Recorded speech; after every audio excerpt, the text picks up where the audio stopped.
Los inversores son cada vez más escépticos con respecto al relato oficial de que la inflación actual es transitoria porque se debe a los efectos de la pandemia y de la guerra en Ucrania.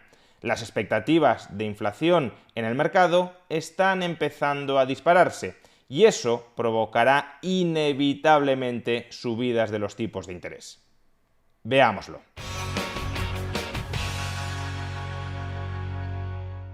La explicación oficial de la históricamente elevada inflación que estamos experimentando es muy sencilla. Como consecuencia de la pandemia y ahora como consecuencia de la guerra en Ucrania, estamos experimentando carestía de determinados productos, entre ellos y de manera muy importante los productos energéticos, y como hay una restricción de la oferta de muchos de esos productos, la inflación está subiendo de manera generalizada. Si esa explicación fuera correcta, una vez terminaran los efectos de la pandemia y una vez concluyera la invasión de Ucrania por parte de Rusia, se normalizaría el suministro de todos esos productos y por tanto la inflación cesaría. No es solo que los precios dejarían de aumentar, sino que empezarían a bajar todo lo que han subido durante los últimos meses. Y evidentemente, si las causas de la inflación pueden explicarse exclusiva o mayoritariamente desde el lado de la oferta, no tiene mucho sentido que gobiernos y bancos centrales apliquen en este contexto políticas restrictivas de la demanda. No tiene mucho sentido que suban los tipos de interés, no tiene mucho sentido que reduzcan el déficit público, porque un aumento de los tipos de interés o una reducción del déficit público no va a conseguir a corto plazo que aumente la oferta de petróleo o que aumente la oferta de microchips. La única forma de contrarrestar la inflación es esperar a que se normalice la oferta cuando concluyan las causas subyacentes que la están provocando desde el lado de la oferta, pero no contraer el gasto agregado desde el lado de la demanda. Sin embargo, esta narrativa podría estar empezando a derrumbarse ya en los propios mercados financieros. Y es que las expectativas de inflación en el largo plazo están comenzando a aumentar. Los inversores no solo esperan que vaya a haber inflación durante este año o el año que viene, sino que esperan una inflación anormalmente alta durante la próxima década. Y claro, si cada vez más inversores esperan una inflación alta durante una década, se va volviendo cada vez más difícil echarle la culpa de la totalidad de la inflación a la pandemia de 2020 o a la guerra en Ucrania de 2022. Echémosle un vistazo a este gráfico. Este gráfico refleja los tipos de interés de los swaps ligados a la inflación. ¿Qué es exactamente un swap ligado a la inflación? Pues es un contrato por el que una parte se compromete a pagarle a la otra un tipo de interés fijo al cabo de un periodo de tiempo, por ejemplo 5 años, a cambio de que la otra parte le pague un tipo de interés equivalente a toda la inflación acumulada durante ese periodo. Por ejemplo, yo me comprometo a pagarte un 15% sobre 100.000 euros de aquí a 2027, a cambio de que tú me pagues en 2027 una compensación equivalente a la inflación que ha habido entre 2022 y 2027. Si la inflación acumulada es superior al 15%, yo ganaré, porque yo te pagaré un 15%, y si la inflación acumulada ha sido un 25%, tú me tendrás que pagar un 25%, pero si la inflación acumulada es inferior a ese 15%, pues ganarás tú, porque yo te habré pagado un 15% y tú en cambio me pagarás quizá un 7%. Obviamente los tipos de interés fijos que se están acordando pagar hoy en estos swaps reflejan de alguna manera las expectativas de inflación en el medio plazo. Si yo creo que la inflación acumulada al cabo de 5 años va a ser del 15%, no aceptaré pagarte a ti un tipo de interés fijo del 20%, porque para eso no contrato el swap. Y de la misma manera, si tú consideras que la inflación acumulada al cabo de 5 años va a ser del 15%, no te vas a conformar con cobrar un 12%, porque para eso no vendes el swap. Hay que decir que si bien estos tipos de interés de los swaps vinculados a la inflación están muy influidos por las expectativas de inflación, las expectativas de inflación no son el único factor que los determina. Por ejemplo, si los agentes económicos se vuelven mucho más adversos al riesgo de sufrir inflación, entonces estos tipos de interés fijos de los swaps vinculados a la inflación se incrementarán por encima de las expectativas de inflación. Por ejemplo, imaginemos que yo creo que la inflación acumulada durante los próximos 5 años va a ser del 11%.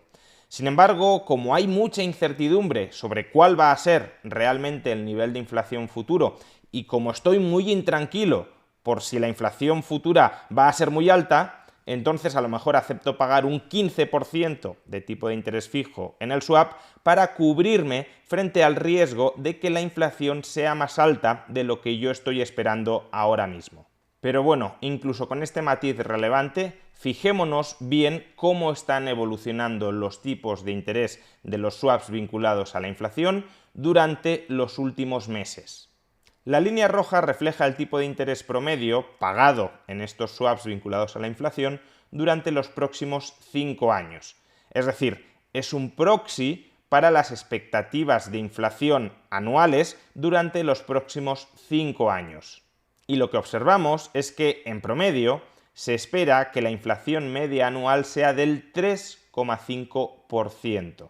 Si los inversores están dispuestos a pagar un tipo de interés promedio del 3,5% durante los próximos años a cambio de cubrirse frente al riesgo de inflación, es porque estiman que la inflación promedio durante los próximos 5 años va a estar en el 3,5%. Por supuesto, el 3,5% en el contexto actual puede sonar muy poco. Si estamos en una inflación cercana al 10%, ojalá regresáramos a una inflación del 3 o del 4%. Sin embargo, hay que tener en cuenta que el 3,5% es una tasa de inflación media anual que prácticamente duplica el objetivo de inflación a medio plazo del Banco Central Europeo, que es del 2%. Por tanto, es una desviación estructural de la tasa de inflación que experimentábamos hasta el momento, es una desviación estructural al alza y es, en definitiva, una desviación estructural que ha de forzar al Banco Central Europeo a actuar, porque si se están incrementando las expectativas de inflación no en el corto plazo, sino en el medio plazo, entonces es que hay otros componentes distintos de la oferta, la guerra en Ucrania, la pandemia, que explican esta inflación. Pero bueno, uno podría argumentar, claro, la inflación anual promedio durante los próximos 5 años está aumentando porque si la inflación en el muy corto plazo se está disparando, el promedio de 5 años también va a crecer. No es que en el año 2027 la inflación vaya a ser anormalmente alta, vaya a ser del 3,5%, sino que en 2022 o a lo mejor en 2023 la inflación va a ser del 10, del 11 o del 12 y eso incrementa la media de 5 años. Bien, pues para corregir ese sesgo, vayámonos a los tipos de interés que se pagan por los swaps vinculados a la inflación entre el periodo 2027-2032. Una cobertura de 5 años que empieza a contar 5 años después de la fecha actual. Esos tipos de interés promedio están reflejados en la línea azul. Y como vemos, la línea azul efectivamente está más baja que la línea roja, pero se ubica en el 2,5%.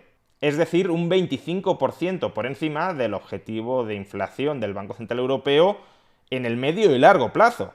Estamos hablando de que una década después de que empezara la guerra en Ucrania, todavía los agentes están esperando que la inflación se mantenga anormalmente más alta que en la actualidad. Por tanto, está habiendo una elevación estructural de las expectativas de inflación en el medio y en el largo plazo que no es atribuible ni a la pandemia de 2020 ni a la guerra en Ucrania de 2022. Una elevación que además no parece que haya tocado techo en el gráfico, porque tanto la compensación por inflación a 5 años como a 5 años a partir de 2027 están aumentando. Y si las expectativas de inflación se están descontrolando de esta manera, por necesidad el Banco Central Europeo va a tener que reaccionar subiendo los tipos de interés. Y precisamente los inversores también llevan semanas anticipando que vienen subidas de tipos de interés. En este gráfico podéis observar la evolución del tipo de interés de la deuda pública a 10 años de España. Y como vemos, no solo se trata de que los tipos de interés de la deuda pública española a 10 años ya estén prácticamente en el 2%, sino que durante las últimas semanas se han disparado esos tipos de interés. Y alguno podría decir, se han disparado porque el Banco Central Europeo va a dejar de comprar bonos españoles y como España está quebrada, nadie va a querer comprar esos bonos y se está incorporando la expectativa de default, etcétera, etcétera, etcétera. Bueno, puede que haya algo de eso, pero la subida principal no es atribuible a ese factor. Y si no, observemos cómo han evolucionado los tipos de interés de una deuda de la que nadie duda, que es la deuda pública alemana. Los tipos de interés de la deuda pública alemana a 10 años también se han disparado durante las últimas semanas. Están más bajos que los de España, claro está, porque la deuda alemana es una deuda menos arriesgada que la deuda española, pero el incremento ha sido similar al de la deuda española, lo cual refleja que el conjunto del mercado está esperando fuertes subidas de los tipos de interés durante los próximos meses. ¿Y por qué esperan fuertes subidas de los tipos de interés durante los próximos meses?